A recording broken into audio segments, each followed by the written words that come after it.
L'histoire des Haïtiens commence bien avant la naissance d'Haïti. Elle débute sur le continent africain, à une époque où des millions d'hommes et de femmes sont arrachés à leurs terres, à leur famille et à leur culture. Comprendre l'origine du peuple haïtien, c'est comprendre une histoire de déportation, de résistance et de liberté. Avant l'arrivée des Européens, l'île aujourd'hui appelée Haïti est habitée par les Taïnos, un peuple autochtone. Mais à partir de la fin du XVe siècle, la colonisation espagnole puis française transforme radicalement l'île. Les populations autochtones sont décimées par les maladies, le travail forcé et la violence. Pour remplacer cette main-d'œuvre, les colons se tournent vers l'Afrique. Des Africains sont alors déportés depuis différentes régions du continent, notamment de l'Afrique de l'Ouest et de l'Afrique centrale. Ils viennent de zones correspondant aujourd'hui au Bénin, au Nigeria, au Congo, à l'Angola ou encore au Sénégal. Ces hommes et ces femmes appartiennent à des peuples variés, avec leur langue, leurs croyances et leurs traditions. En arrivant dans la colonie française de Saint-Domingue, ils sont réduits en esclavage et soumis à des conditions extrêmement brutales.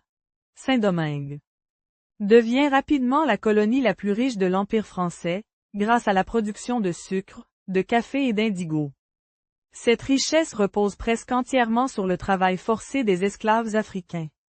Malgré la violence du système, les esclaves ne perdent pas totalement leur culture. Ils recréent des formes de solidarité, transmettent des traditions et développent une identité nouvelle, née du mélange des origines africaines et de l'expérience commune de l'esclavage. À la fin du XVIIIe siècle, les idées de liberté et d'égalité circulent dans le monde, notamment avec la Révolution française. Mais à Saint-Domingue, ces principes ne s'appliquent pas aux esclaves. En 1791, une grande révolte éclate. Des esclaves se soulèvent contre le système colonial, marquant le début de la Révolution haïtienne. Cette révolution est unique dans l'histoire. Pour la première fois, des esclaves parviennent à vaincre une puissance coloniale et à abolir l'esclavage par leur propre force. Sous la direction de figures comme Toussaint Louverture, puis Jean-Jacques Dessalines, les insurgés affrontent les armées françaises, espagnoles et britanniques. Après des années de combat, Haïti proclame son indépendance en 1804. Le pays devient la première république noire indépendante du monde et le premier État moderne issu d'une révolte d'esclaves. Les Haïtiens sont donc les descendants de ces Africains déportés, mais aussi les héritiers d'une victoire historique contre l'esclavage.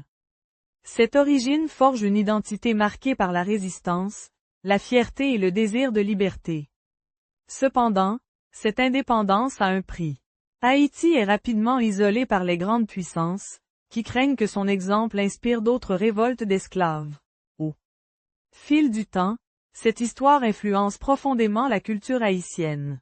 La langue créole, la musique, les traditions religieuses et les pratiques sociales portent les traces de l'Afrique et de l'expérience coloniale.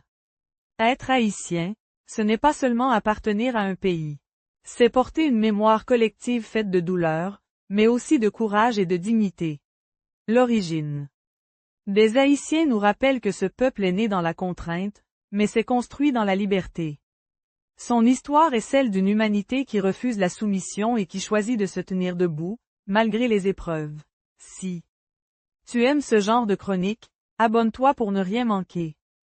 Une nouvelle vidéo tous les mercredis à 18 h.